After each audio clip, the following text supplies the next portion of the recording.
Halo semuanya, ini di depan kita sudah ada Asus yang VivoBook dengan kode K413. Desainnya ini kebetulan yang warna silver ya, jadi pilihannya itu ada hitam juga dan ada yang keemas-emasan. Ini desainnya sendiri dia slim dan ini bobotnya 1,4 kg. Bahannya itu dia polikarbonat ya, plastik. Ya, didominasi bagian luarnya itu plastik. Bagian bawahnya itu ada ventilasi saja ya, ventilasi keluar udara panas dan ada bantalan karet.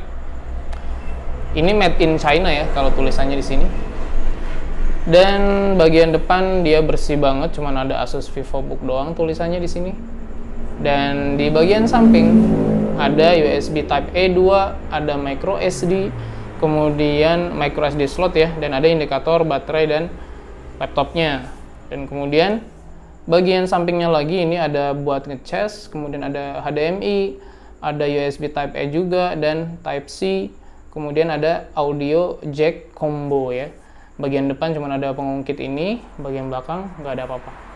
Nah ini buat ngebukanya itu dia nggak bisa satu tangan ya, kayak gini nggak bisa ke bawah, jadi harus dua tangan seperti ini. Nah seperti itu ya. Kemudian ini fitur-fiturnya kelihatan ya dari bagian sini aja, ini keyboardnya chiclet dan ada backlightnya ya, ada 3 level dan bisa dimatikan juga. Dan kemudian touchpadnya besar, ada fingerprint sensornya. Nah ini fingerprint sensornya ada ya. Dan ini touchpadnya itu bisa diklik ya, bisa dipencet gitu, bukan hanya sekedar disentuh tapi dipencet juga. Tapi ini bikin kurang solid ya, jadi kayak ada rongga di bawah ini dan lebar rongganya, jadi ketika dipukul-pukul kayak gini kecil itu ada suara seperti ringkih ya, tapi karena memang benar ada rongganya gitu. Dan kemudian terlihat di sini ini sound by Harman Kardon ya tulisannya ya. Jadi ditune oleh Harman Kardon dan suaranya sih cukup oke ya. Nanti kita akan dengarkan.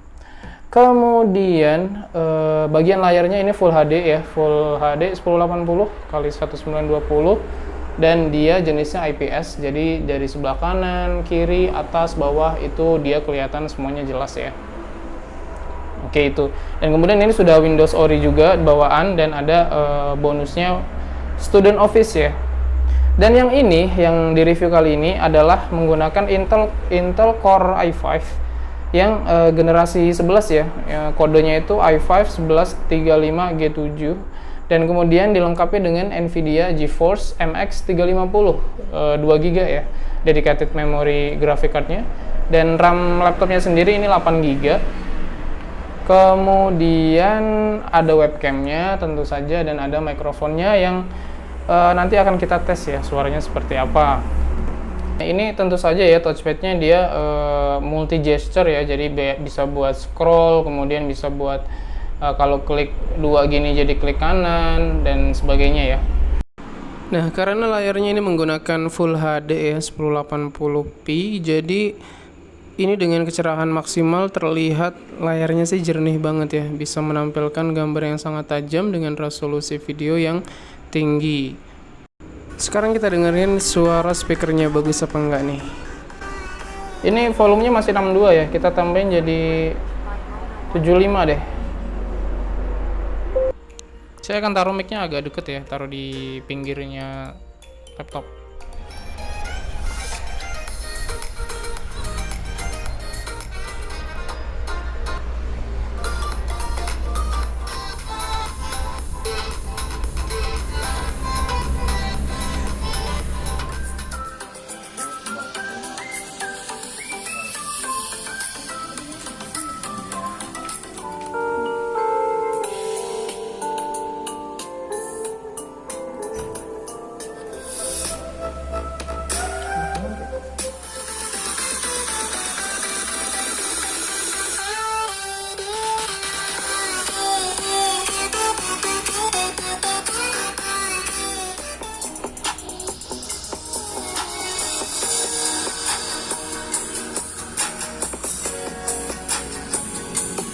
Ya, sebenarnya suaranya masih bisa lebih gede lagi ya, tapi karena saya ngetes ini malam-malam jadi nggak enak aja, takut bangunin orang.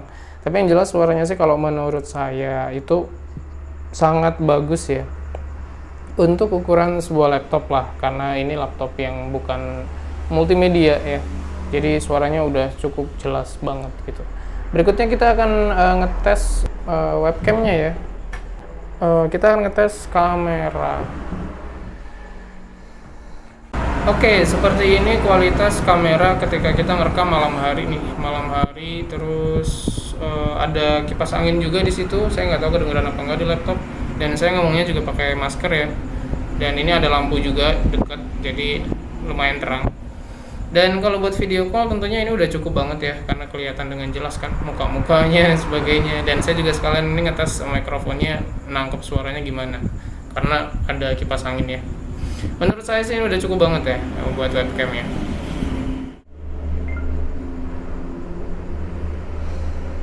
Nah berikutnya kita permasalahan baterai. Baterai itu ini 8,6 jam untuk video, mutar video lokal ya, bukan internet. Jadi buat kerja juga sekitar segituan lah, sekitar 8 jam ya. Jadi bisa dibilang ini seperti jam kerja gitu. Nah ini tadi engselnya belum dibahas ya, ini bukanya sampai segini saja. Jadi nggak terlalu yang ekstrim banget.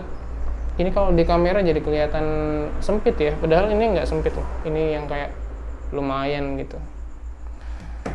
Oke, itu ya kira-kira kelebihan yang dimiliki dan kekurangannya. Menurut saya cuma touchpad aja. Jadi dengan harga 12 juta ini sudah dapat i5, GeForce MX 350, layarnya oke, speakernya juga cukup oke ya. Webcamnya HD tapi ya menurut saya udah cukup lah untuk video call ya. Kemudian ada fingerprint sensornya dan keyboardnya seperti apa sih keyboardnya. Coba kita tes ngetik ya. Notepad. Halo, loh kok ini? Halo semua, apa kabar? Yang di sana, apakah kamu bisa melihat apa yang kulakukan dengan tanganku sekarang? Oke, jadi menurut saya keyboardnya ini dia cukup enak tapi nggak yang istimewa banget ya. Travel key-nya sih 1,4, tapi menurut saya ini relatif cetek ya. Kemudian dia sih kalau suaranya agak silent tapi kedengeran, masih kedengeran sih, tapi enak ya. Menurut saya sih udah cukup enak tapi nggak yang istimewa banget gitu, nggak. Sekian ya, mohon maaf untuk review yang seadanya. Mudah-mudahan bisa memberikan sedikit informasi kepada kalian seperti apa sih laptop ini. Menurut saya sih ini ya oke banget ya dengan harga segitu. Terima kasih sudah menonton dan sampai jumpa di video berikutnya. Jangan lupa di subscribe ya buat yang belum. Sampai jumpa.